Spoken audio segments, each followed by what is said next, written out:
Livro Quem tem ouvidos, ouça. Lições de Sardes em Apocalipse. Os antecedentes. Parte 2. Pedro Dong. Capítulo 1. Tema desta semana: os demais de Tiatira. A linha dourada da graça de Deus. Meta de hoje: leitura das páginas 12 a 14. A igreja sendo governada pelos ensinamentos de Jezabel até a reforma. Sem a palavra da profecia, a igreja decaiu, dando início a um longo período de degradação. Os bispos buscavam cada vez mais posição, privilégio e poder para si mesmos.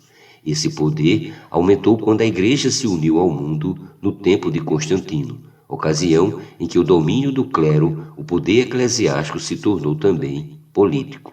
Essa ascensão satisfez a ambição dos homens, o que acarretou a perda da natureza santa da igreja. Por essa razão, no período da igreja em Tiatira, não havia mais o governo de Deus, pois quem governava era Jezabel. Então o Senhor repreendeu a igreja em Tiatira nesses termos: tenho, porém, contra ti o tolerares essa mulher Jezabel, que a si mesmo se declara profetisa. Não somente ensine, mas ainda seduza os meus servos a praticarem a prostituição e a comerem coisa sacrificada aos ídolos. Apocalipse 2:20. Esse período negro da história da igreja durou 1000 anos, até a reforma. Nessa época, Deus não dominava sobre seu povo, por isso o mundo inteiro era governado pelo império das trevas. A partir da reforma, Deus iniciou um longo processo de restauração que já tem durado alguns séculos. Muitos eventos contrários aconteceram para impedi-lo de estabelecer seu governo total sobre a igreja. A verdade é que Cristo precisa encabeçar seu corpo, e ele conta conosco. Para edificar a igreja em Filadélfia, ele precisa governar-nos e faz isso restaurando a palavra em nosso meio. Prova disso é o falar abundante de Deus, que além de dar direção, traz o encabeçamento de Cristo e o governo do Espírito para realizar sua obra. Sem dúvida, estamos vivendo os dias inéditos, inesquecíveis, pois o Senhor tem pressa em trazer seu reino e concluir esta era. É para isso que ele está edificando a igreja. Por isso Cristo nos tirou do mundo da mesma maneira que Deus tirou o povo de Israel do Egito. O povo de Deus estava escravizado havia mais de 400 anos. Contudo, ele o libertou da tirania de Faraó. Levou-o para o monte Sinai e lhe disse que seria um povo separado, exclusivo dele. Eram cerca de 2 milhões de pessoas, entre velhos, adultos e crianças, além de animais. Entretanto, o Senhor os conduziu milagrosamente sobre asas de águia. Naquela árdua jornada não havia estrutura como rodovias e banheiros, mas Deus os aproximou de si. Êxodo 19:4. Isso era suficiente. Deus deseja ter intimidade com seu povo.